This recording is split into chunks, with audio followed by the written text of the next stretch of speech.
Ladies and gentlemen, good day and welcome to Q1 FY22 earnings conference call of JSW Energy Limited, hosted by JM Financial. As a reminder, all participant lines will be in the listen-only mode, and there will be an opportunity for you to ask questions after the presentation concludes. Should you need assistance during the conference call, please signal an operator by pressing star then 0 on your touchtone phone. Please note that this conference is being recorded. I now hand the conference over to Mr. Subhadip Mitra from JM Financial.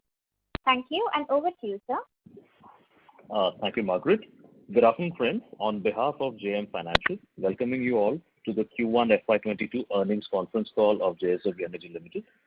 I would now like to hand over the call to Mr. Ashwin Bajaj, Group Head Investor Relations of JSW Energy. Over to you, Ashwin. Yeah, thank you, Subhadip, and thanks for hosting this call today. Good evening, everyone. This is Ashwin Bajaj. It's my pleasure to welcome you to JSW Energy's results call for Q1 FY22, as well as an update on our renewable-led growth strategy. We have with us today the management team represented by Prashant Jain, CEO of JSW Energy, and Pritesh Vinay, CFO of the company.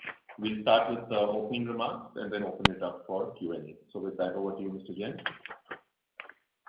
Thank you, Ashwin. Good evening, ladies and gentlemen.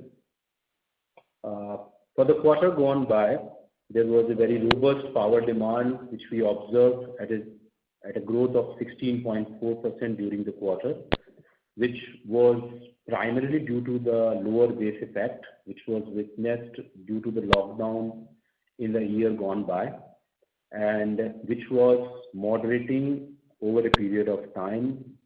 In the month of April, the power demand growth was at 38%, which moderated to 6.3% in the month of May, and in the month of June it was 8.6%.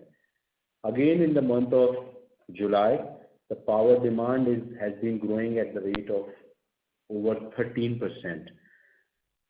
So we believe that during the current year, we will be seeing the robust power demand growth because of the robust economic recovery and lower base which was witnessed in the year before. That was also reflected in our total net generation growth during the quarter as compared to previous year at the rate of 4%, which was also reflected in the same long-term net generation growth of 4%.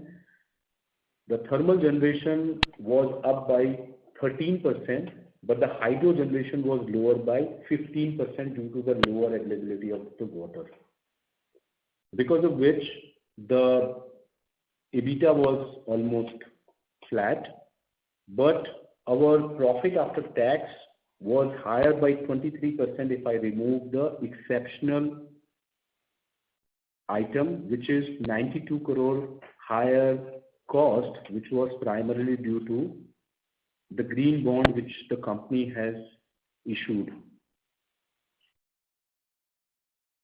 Adjusted for that, our profit after tax was at 261 crore. During the quarter, we also commenced the operation of our Karcham plant at higher capacity, which was approved by CEA in 2 phases. So 45 megawatt additional capacity has been operational since then, and it will be increasing to 91 megawatt in the next financial year, I mean the next season. The receivables during the quarter declined 30% year on year, and it went up quarter on quarter by 600 crore due to seasonality of the hydropower business because of the excess billing which we do, and also the poor collection in the month of April and May due to the COVID wave 2. We are seeing that this is moderating, and it will adjust to the normal receivable cycle in 1 quarter. The net debt of the company went up by another 360 crores, primarily due to the capex and also the lower cash due to the higher receivables. Otherwise, the company repaid more than 200 crore of the debt during the quarter. The strong liquidity is also maintained. As regards to the projects which we are implementing, the SECI 9 PPA has been completely signed. So now total 810 megawatt PPAs are signed with SECI. Earlier we had signed 540 megawatt in the month of May. Now in the month of July, as I had guided last time, this 270 megawatt PPAs are signed with West Bengal and Chhattisgarh. With regards to SECI 10 450 megawatt PPA, it will be signed in the current quarter as it has been outlined. Also, the 958 megawatt of the group captive PPA with JSW Steel has been signed. In addition to this, we have already got the connectivity approvals for entire SECI 9 and SECI 10 projects. We have also placed orders for all solar modules as well as the wind turbines with the leading OEM manufacturers. So the construction is in full swing, and as we have explained that the solar plant of 225 megawatt will be commissioned in the current financial year, and next financial year onwards, every month 100 to 150 megawatt capacity will get commissioned in the SECI projects. So we are quite satisfied with the progress which we had outlined for our 2.5 gigawatt of the renewable power capacity. In addition to this,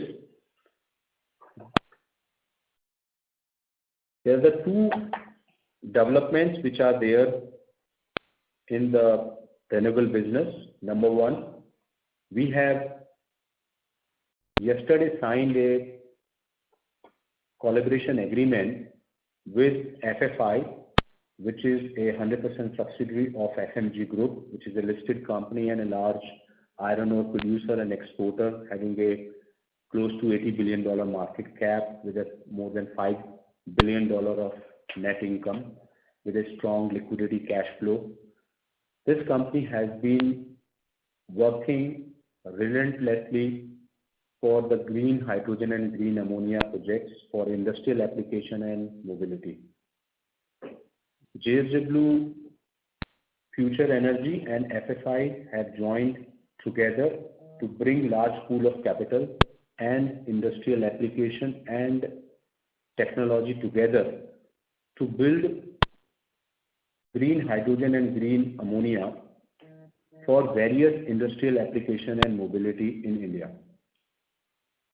If I give you some background, close to 6 million ton of the grey hydrogen is produced in India at this point of time, which is produced primarily from the natural gas, coal and fossil fuel. And this grey hydrogen is used for chemical sector, refineries, fertilizers, steel plants. The grey hydrogen can be replaced by green hydrogen, which is produced by water electrolyzer, which will be consuming green power to produce green hydrogen and green oxygen. There is a large synergy between the steel plants and where the hydrogen is used by electrolyzer as well as the heating of the ammonia, which produces hydrogen. In all our DRI plants, in our annealing furnaces, in galvanizing lines, the hydrogen is used. Incidentally, JSW Group is already running large electrolyzers to produce grey hydrogen for various applications. This offers us a immediate application to start replacing the grey hydrogen with green hydrogen. In addition to that, there is a big application to replace fossil fuel for mobility application, wherein the hydrogen fuel cells can be used for a long haul locomotive running, for excavators, dumpers, trucks, cars, and also ammonia can be used for running the ships. FFI has been developing all these kind of technologies and products, which together JSW and FFI will be evaluating for various applications to utilize this. Government of India and NITI Aayog had been working on a green hydrogen mission and policy making. The comments have been invited by the industry, and very soon a green hydrogen policy framework will be in place. The framework is outlined to be on similar lines the way the hydropower and renewable power was developed, by way of creating a green hydrogen obligation framework wherein industry will be mandated to use green hydrogen to replace grey hydrogen over a period of time, and that will improve the penetration. The most important thing in this particular area is that it is a proven technology. The only thing is that the cost has to be brought down. If I give you some color, today the grey hydrogen is produced between $1.7 to $2.5 per kg, whereas the green hydrogen can be produced between $3.75 to $4.5 per kg. This cost can be bridged by bringing this technology at a large scale, improving the efficiency and reducing the power of the cost of power. And these things will materialize over a period of 5 to 7 years time frame. And that's where we see a huge potential to replace this 6 million ton market, which is going to grow to 20 million hydrogen market, 20 million ton hydrogen market by 2050. So there is a huge opportunity in the green hydrogen. In addition to that, this is another market for a mobility, which is the future. And that's where the company is going to work along with FFI to build various projects in this area. Another development is also during the current board meeting, the board has given a in-principle approval to reorganize green and grey businesses, the green power and grey power business, in order to create the flexibility for the company to attract capital or the strategic investors who are making certain choices to look at only green power business or grey power business. So the board has mandated a board appointed committee to appoint financial advisors, legal advisors and valuers to suggest various options and schemes which will be considered by the board in due course of time. With this, I would like to end my opening remarks, and I would like to offer the platform for any questions and answers if there are. Thank you.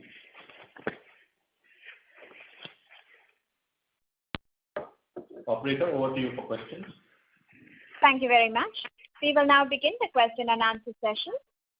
Anyone who wishes to ask a question may press star and 1 on the touchtone telephone.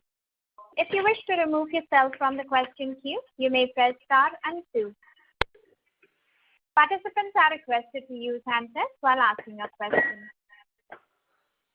Anyone who would like to ask a question, please press star and 1 at this time. Ladies and gentlemen, we will wait for a moment while the question queue assembles.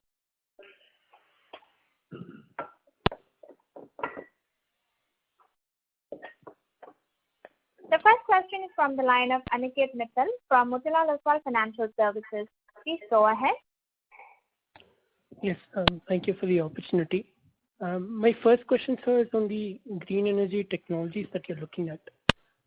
You've mentioned about the framework agreement with Fortescue, which is to get a bit more details in terms of, how do you think that this technology can become viable over a period of time?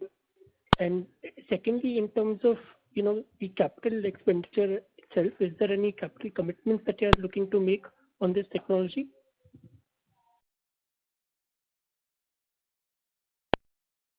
So, the large scale of operations will bring down the cost. Like 5 years ago, the solar power cost was more than 6 rupees. And today it is less than 2 rupees. So the learning curve is changed based on the size of the commercial production. And that is what is going to happen in this area. This is what the same story was with respect to the electric vehicles. So this is a proven technology. The only thing is there are 3 components, as I mentioned. One is 60% of the cost of this green hydrogen is by power. And power cost is consistently coming down. So if we are deploying certain technologies, because the efficiency is going up, the power cost comes down, the power cost comes down, the green hydrogen cost comes down. The second part is the electrolyzer cost, which is going to come down because of the large scale of production. The third thing is the efficiency of the electrolyzer, which is right now running close to 64-65%, which is expected to grow to 80%. So these are the 3 elements which is going to happen with the large scale of production over a period of next 5 to 6 years time frame, and this will be the green hydrogen cost will be lower than the grey hydrogen cost. Like today, the green power cost is lower than the grey power cost. Already we have achieved that. So it's a size of the scale of operation, which is because of which it is going to change. So that's a thing.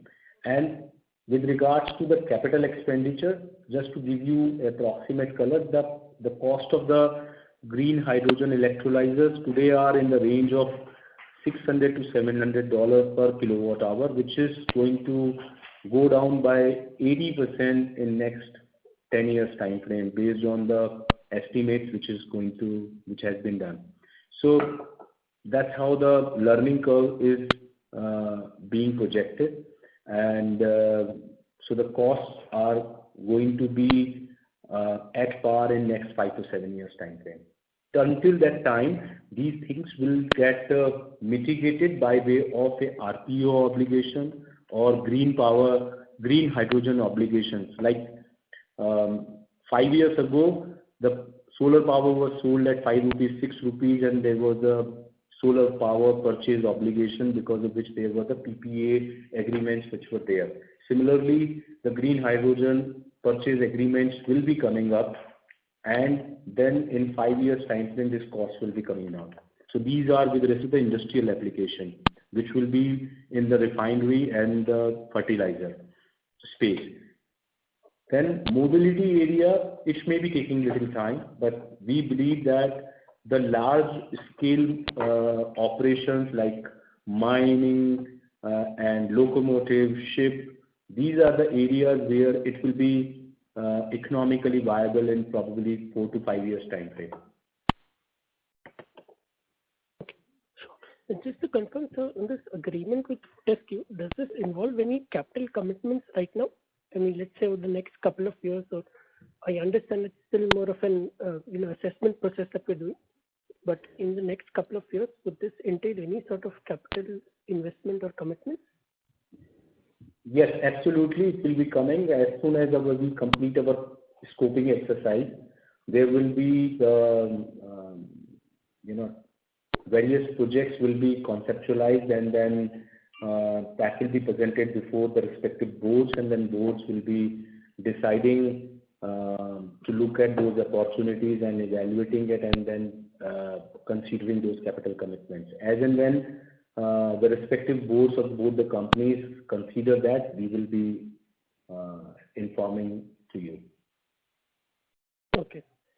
Thank you. So just maybe one more question to get an understanding on the current ordering pipeline on the renewable front. I think, sir, it's very evident that our focus has been on the wind and the hybrid side, especially in the recent bids as well. Just to understand, in your assessment, what is the quantum of bids that we see coming from SECI and other states on the wind and the hybrid projects for the next 15 to 18 months? Because that will give us an idea of the opportunity that you have over there. So I look at this way that typically, at 5% demand growth, you are talking about close to 9 gigawatt of the demand, which will be required to be met by the renewable sources. For that, approximately 25 to 30 gigawatt of the renewable capacity is required.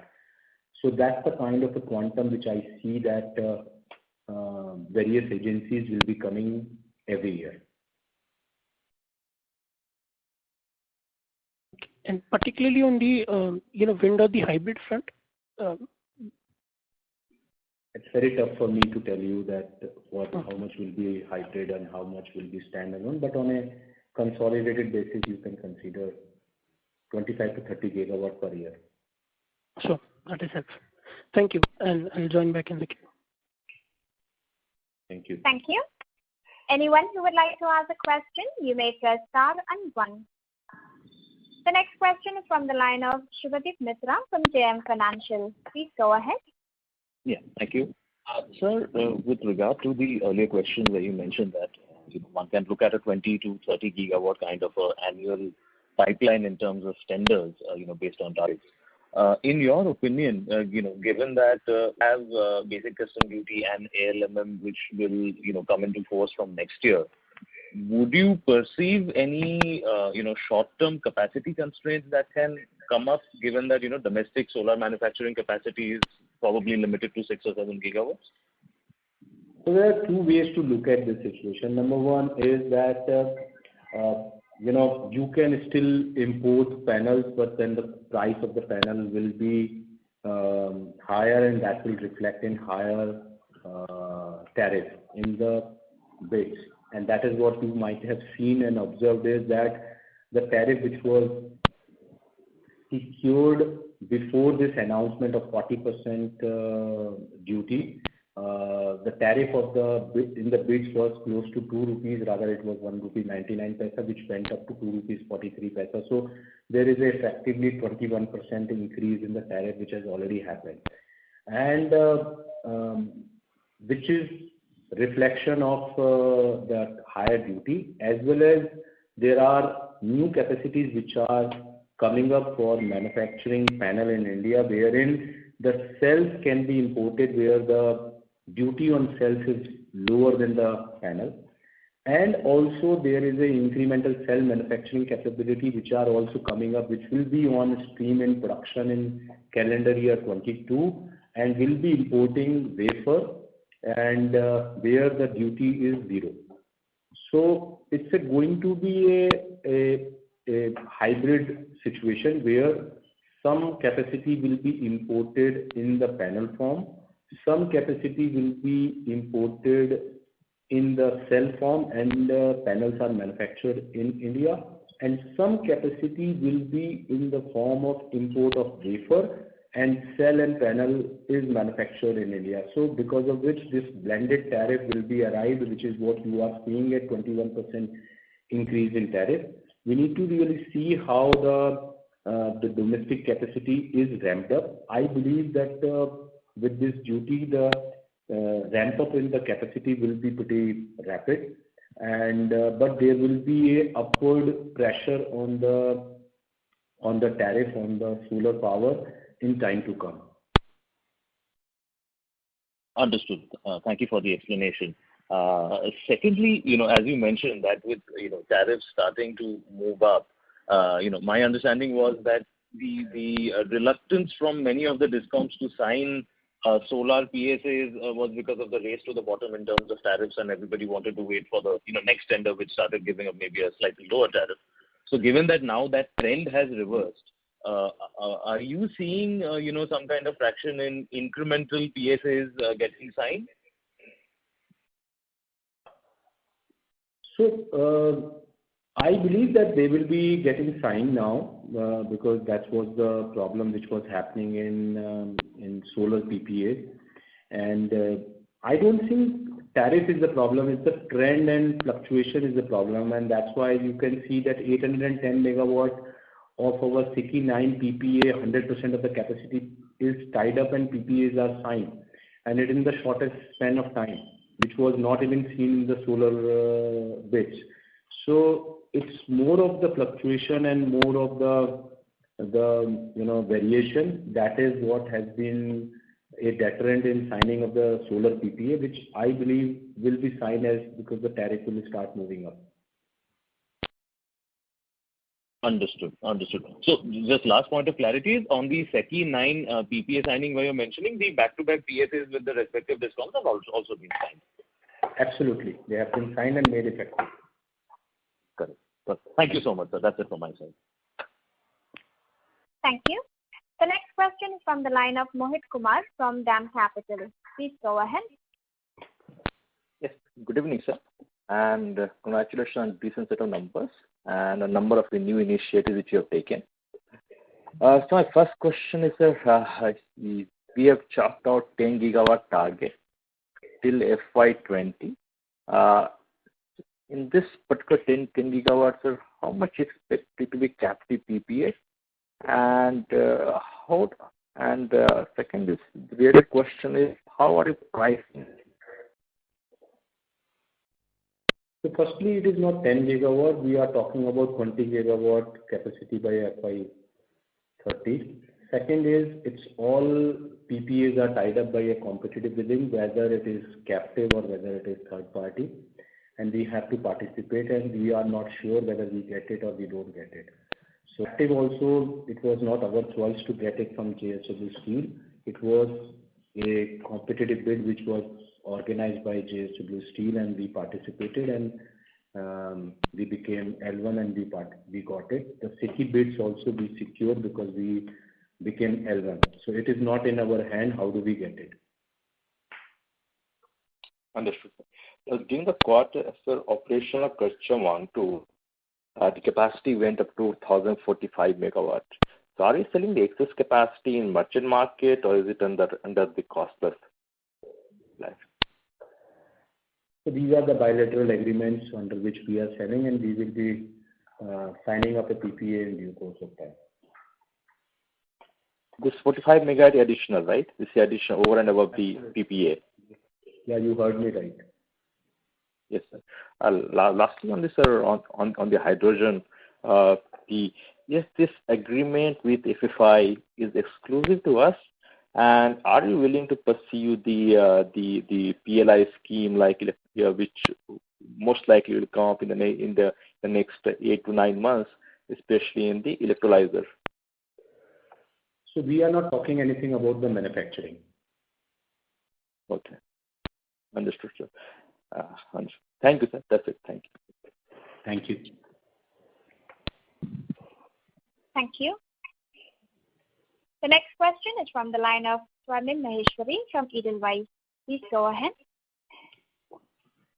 Yeah, hello, sir. Good evening. Thanks for the opportunity. Sir, you mentioned on the green energy side, green hydrogen side, that the mobility area is likely to take some time, maybe like about 9 to 10 years.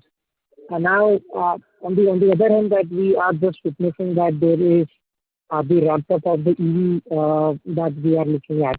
And maybe in the next 5 to 7 years, there could be meaningful adoption towards EV.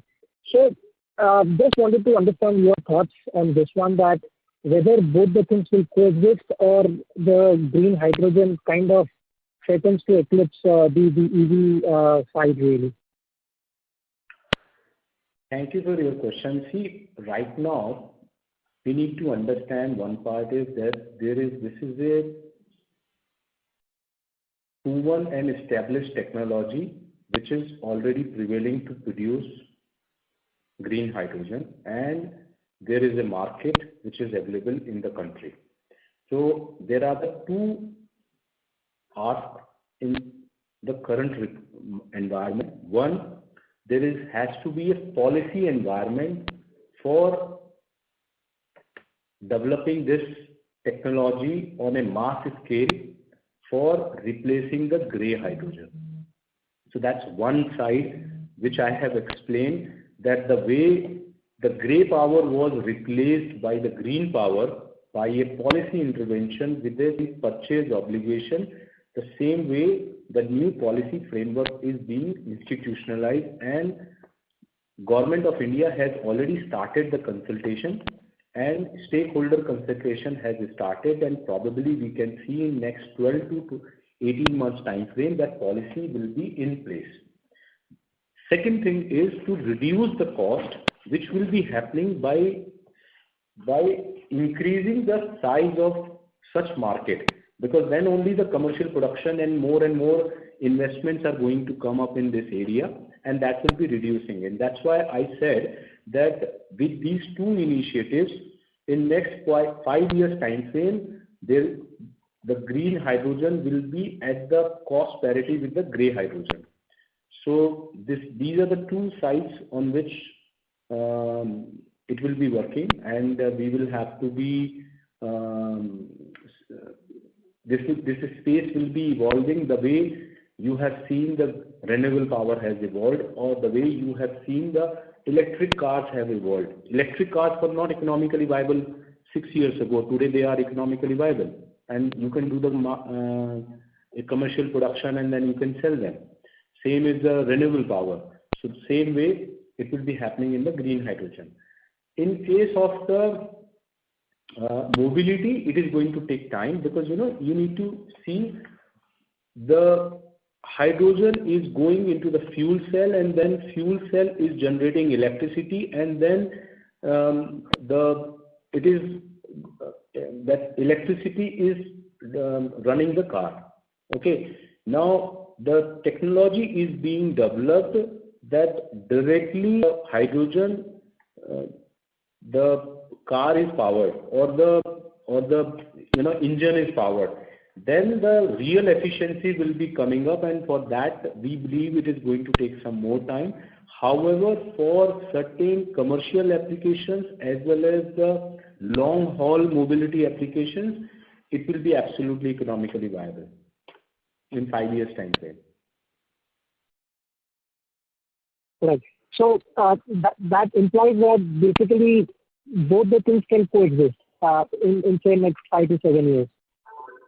Yeah. So green power and grey power are going to coexist maybe more than 10 years, 15 years also. So I don't see that everything will be switched over overnight. Even the electric cars are not going to replace the IC engine cars even for next 10, 15 years completely. But yes, the penetration is becoming much faster, because the moment the cost parity comes, the replacement or the transition happen very quickly. Like today, our power demand is growing every year by 5%, but the incremental power which is going to be generated by the renewable sources only. Because the cost parity has already come. The power of whether it is produced from the grey fossil fuel or from green power, it is same, but the tariff is lower by the renewable power. So it is cheaper to do that. Only that is the transmission cost is higher because of the intermittency. So that intermittency is also being taken care by the new technological intervention, which you will be seeing in next 1 or 2 quarters we will be talking about. And that is also is going to change the future globally and also in India. So we are taking certain decisive steps to take care of this intermittency and solving that issue for the grid. Got it, sir. Sir, second thing, on this recent dollar issuance of about $700 million, just wanted to understand that what was the hedge cost and till what level are we hedged? That's first. And just a question for more, dollar loans in times to come. Pritesh? Yeah. Swarnim, the coupon on the bond is 4.125%. It's a 10-year duration. What we've done is that we've done a call spread for the entire 10-year for the entire $707 million. This was a 10 NC5 bond, right? So this is a callable bond in 5 years. So what we've done is in the first 5 years, we've covered spot to ATMF, right? And after that, there's a range. So therefore, because at the end of 5 years, there's an option for a liability management subject to, the markets and levels and spreads at that point of time. So the all-inclusive cost in INR terms basis is about 8%. Okay. So the way to look at it is two things, Swarnim. First is this that, the current INR loans, which are all linked to bank MCLR, are essentially a floating rate loans, right? And given where we are with inflation coming back, it is broadly understood that, the rate curves should be steepening going forward, right? So what we've essentially done is this, that by doing this, there is a headline cost reduction because the INR loan was more than 8% that we have replaced at the current MCLR plus spread. But more importantly is this, we locked this 8% for the next 10 years, right, in a rising rate environment. So that is the other unquantifiable benefit, so to say. Understood, sir. Thank you. Thank you so much and all the best. Thank you. The next question is from the line of Abhineet Anand from Emkay Global. Please go ahead. Yeah, thanks for the opportunity. Now, this the coupon that you have, bond that you have raised. Is it fair to assume that for all your RE power that you are going to put in, the average cost would be near about the same? Abhineet, I wish I was able to give a clearer answer on this because see, at any point of time there are different components of So let me give you what are the possibilities, right? So for example, this was a BB plus, right? This was not an investment grade. Now, depending on the counterparties you have as SECI, for example, or any other sovereign entities a counterparty, you can potentially have a one-notch higher rating, which means a tighter coupon, right? But then the unknown, where do you think the 10-year US Treasuries will be, at the next time when you are trying to tap into the market? And what will be the credit spreads and the term premium outstanding at that point of time? So there are too many moving parts, but clearly, purely everything else remaining the same, given that, here our counterparties for this particular bond were non-sovereign entities and therefore it was a BB plus. The expectation is this, that if we are potentially tapping future issuances for the renewable projects, especially with SECI as counterparties, they are likely to be investment grade bonds and there the coupon should be even tighter than this. Everything else remaining the same. So put it in the perspective, had it been a SECI bid like what we have done, and in the same condition, it would have been anything between 3.5 to 3.75 as against 4.125. Okay. Now, secondly, I think Prashant sir did mention that the tariff that has increased, right? And he did mention basic customs. Isn't the basic customs duty applicable from 1st of April 22? Yeah. So the present tariff, correct me if I am wrong, but present tariff is more of a function because the solar module prices globally have gone up because the way Chinese prices have gone up, right? Both, because you need to understand when the bidding happens. After that, PPA is signed, then it becomes effective, and then you get 18 months to complete it. So if any bid is happening today, it will be after 3 months, PPA will be signed, and then you get 18 months to complete it. So that time the duty will be applicable. Okay. Thanks. Those were my questions. Thank you. The next question is from the line of Apurva Bahadur from Investec. Please go ahead. Hi, sir. Thank you so much for the opportunity. So at the beginning of the presentation, you stated that the board has approved green and grey power business reorganization. Some light on that as to what are the timelines expected and what sort of outcome is likely over there? So there will be a separation of two business verticals in this, and then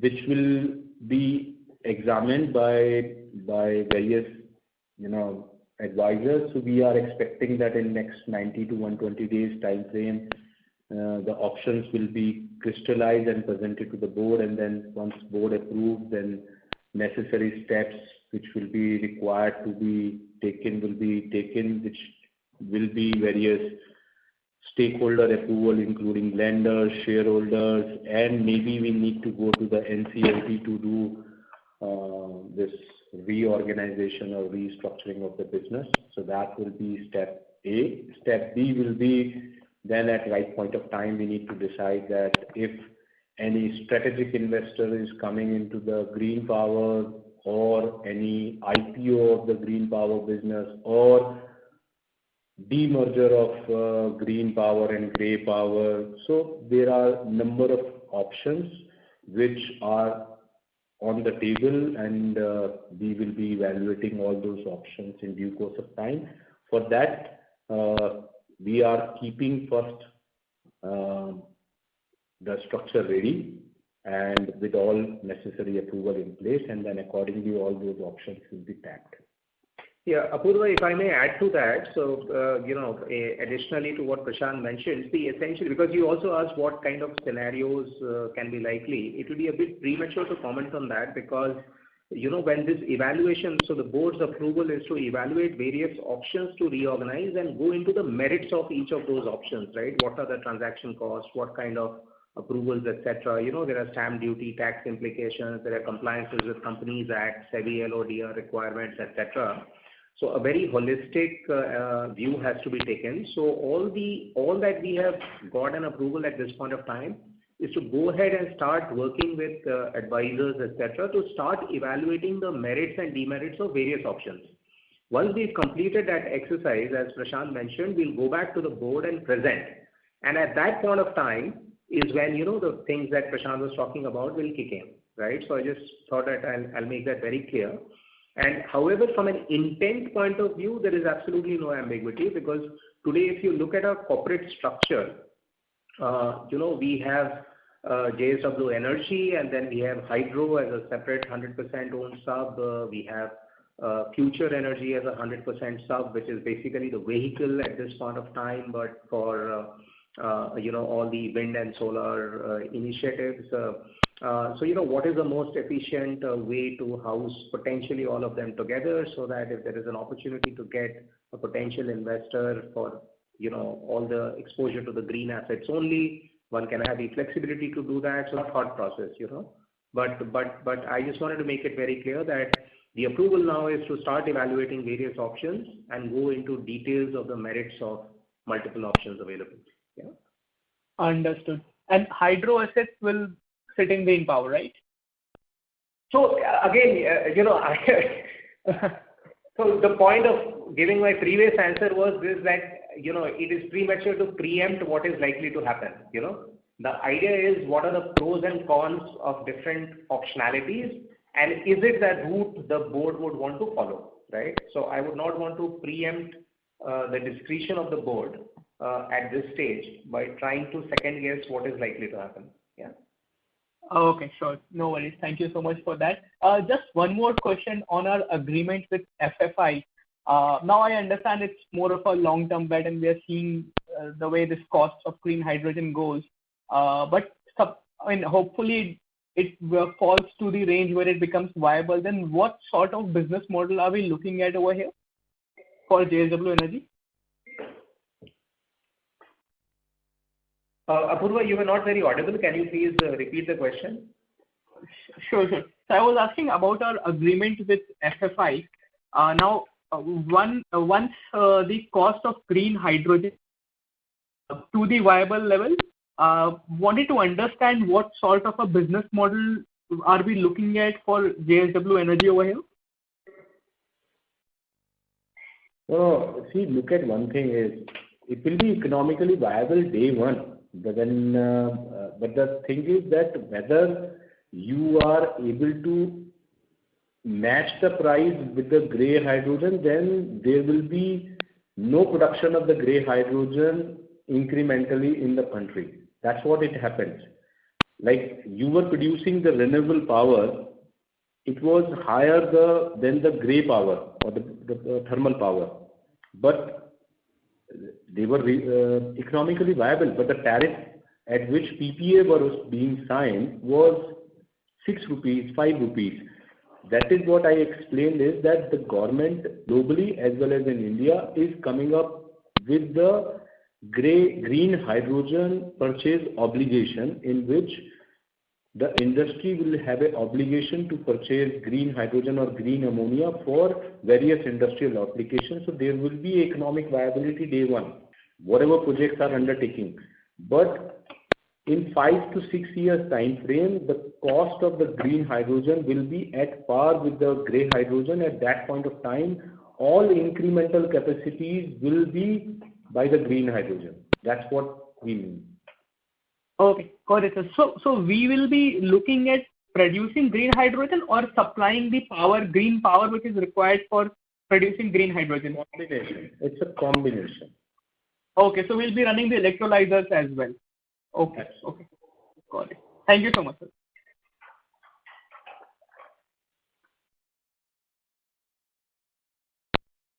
Thank you. The next question is from the line of Rahul Modi from ICICI Securities. Please go ahead. Thank you very much, sir, for a lot of detailed answers and giving us some, path ahead. So just a couple of questions. So when do you expect the bidding, in terms of whether SECI, non-SECI? Because, over the last 4 to 6 months, we've seen a bit of sluggish bids coming out. So when do you expect this to take off in a meaningful way? Because obviously we all want that 20 gigawatts odd should start getting tendered. So what is your internal thought process on that? You are seeing quite a bit of good amount of bids, but the problem is on the solar side there has been a little bit of sluggishness in terms of the converting the bids into the PPA. But I believe that is also going to ramp up over a period of time, because now what SECI is doing is a very different structure. First they are signing the in principle PPAs with the respective DISCOMs, and then they are coming out with the bids. So that is what is eliminating the risk of signing the PPAs, and so I believe you will see a pickup now. So it's going to be very rapid. Right. So what's your thought on this recent Andhra issue? Now Andhra has been talking about reducing costs in terms of power purchase cost, but that's also come at a cost of backing down of a lot of renewable power. So any thoughts on that, sir? How do you see business model of renewable energy going forward? Do you see that we'll be getting into a deem generation kind of a thing? How will it work, sir, according to you?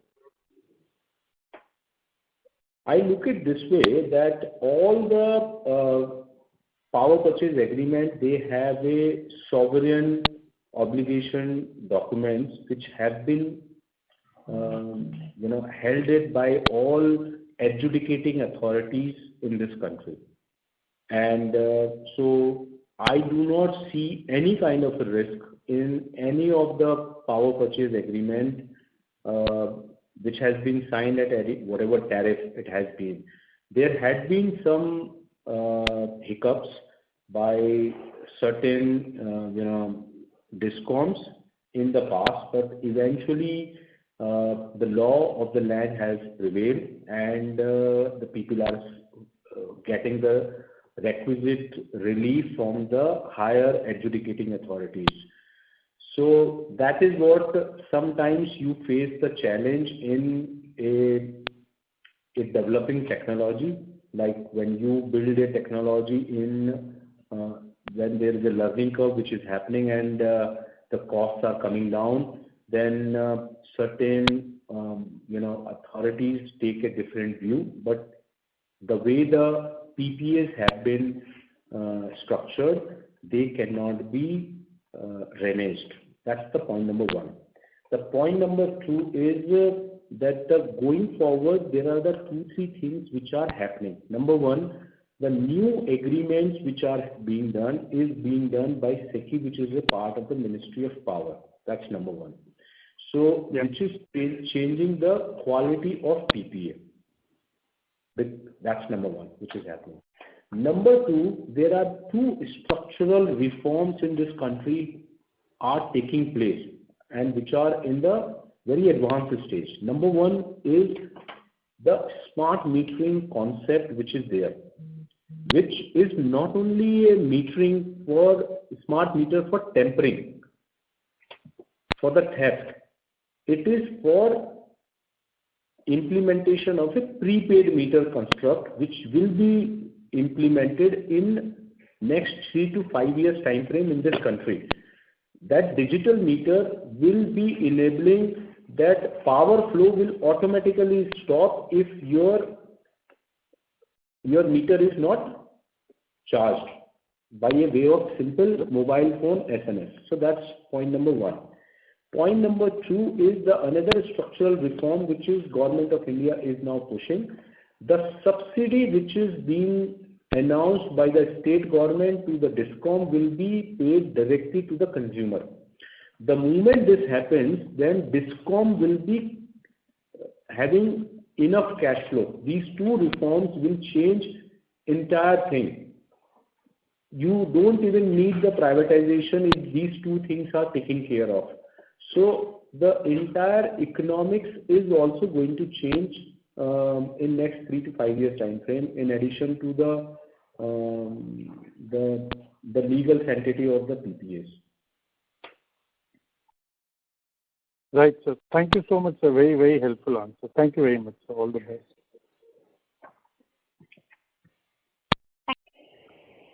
The next question is from the line of Sumit Kishore from Axis Capital. Please go ahead. Good evening, Prashant. Thanks a lot for this opportunity. My first question is, after a long time, we have seen an increase in net debt for JSW. So, I think you're back on the capex path. Could you please elaborate on how much capex has been spent for the Kutehr project so far? What is the project progress? When is it going to be commissioned? Pritesh, you would like to? Yeah. I'll take that. Hi, Sumit.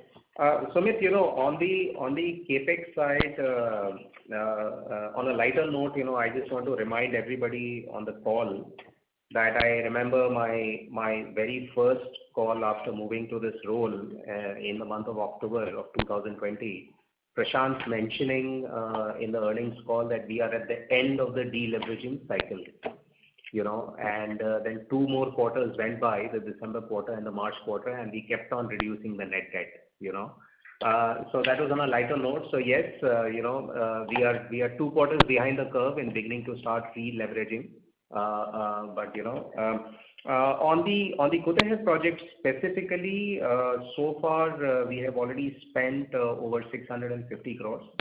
Construction is on in full swing, but we have already committed close to 1800 crores in terms of the ordering, placement of orders, etc. And as we have guided to the markets, our targeted COD is September 2024.